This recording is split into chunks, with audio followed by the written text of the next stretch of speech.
Hello, I'm Kads and welcome to today's video. So today we are going to be pulling shards for the Summon Rush for Packmaster Shug, and honestly this one is going to be fairly short, sweet, and to the point. So let's jump right in. We're never pulling without a purpose, meaning that the purpose we're pulling for is of course the Summon Rush going on for the Fragment Summon Champion. I've already shared my thoughts on him in my previous video about my fusion plan to get him, so you can check that out if you want to see those summarized.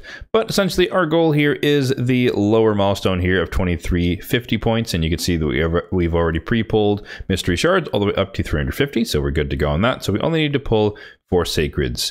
Now I could have gone all the way out to 6 sacreds just to get the extra fragments, and perhaps I'll do that in the future, trying to get some extra fragments in pursuit of High Mother Mod. But honestly, I don't know. I don't think I need her in any content in particular. Maybe I'm yet to see content where she's useful. I guess most people don't actually have her, or maybe content creators don't have her yet. But I'd be keen to see what she can do before I feel like I need to invest more resources into fusions, excess fusions or excess fragments, in order to guarantee her on my account. Popping over to the portal, let's take a look at the overall shard count on the account. 613 on the Ancients, 211 on the Voids, 11 on the Primals, and then 59 on the Sacreds, which of course we will be dipping into today. Now there's also a progressive chance going on, as you'd expect during a Summon Rush, and so we have a couple of block debuffs, or a handful of block debuffs champions, who most of which I don't actually have. I do have Brogni and Kaja, a previous fusion champion, and then a guaranteed champion. Don't have any of the other 3, but of the 3 remaining that I don't have, the most desirable would be of course Elva. She's number 5 on my legendary wish list,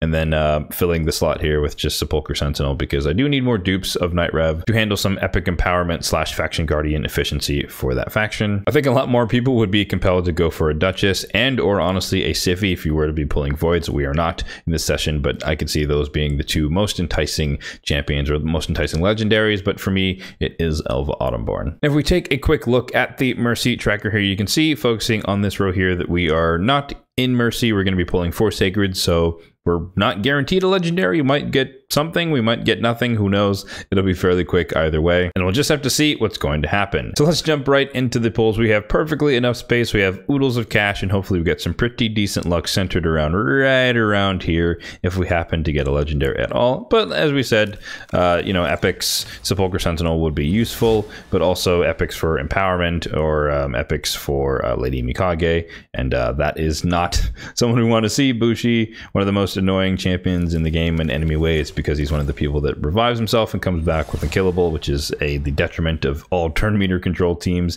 in the entire game. Sachi, pretty decent faction wars champion, has a weird but somewhat useful revive ability if she kills an enemy, and so she can be useful if you really need her for that ability, trying to 3-star Shadowkin faction wars. But more notably, she has the Gore Grab type ability, Arbor type ability, increase attack and turn meter fill as long as the attack is critical. It is also an attack, and then decrease crit rate and leech, and then AoE attack on the A1, good for stun set, decrease accuracy. 2 sacreds to go. Like I said, we are speed running. We're speed running this session here. Another epic in the bag. Sinesha. Oh, well, okay, we'll take that. That is a Knight's Revenant duplicate.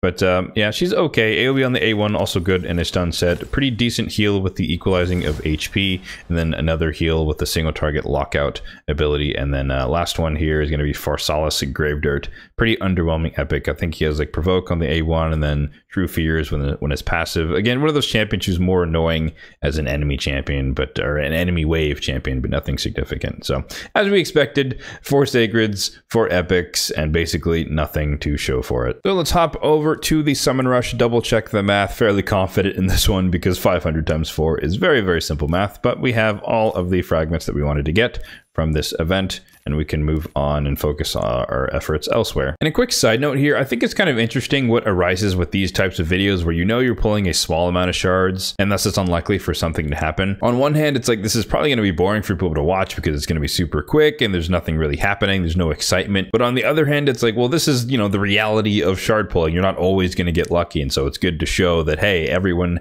has bad luck, everyone can just have normal luck, more importantly. And so I don't know, I feel like it's important to make these type of videos, even though they typically get less watch time and all the metrics and whatnot. But nonetheless, let me know in the comment section down below how you guys feel about these.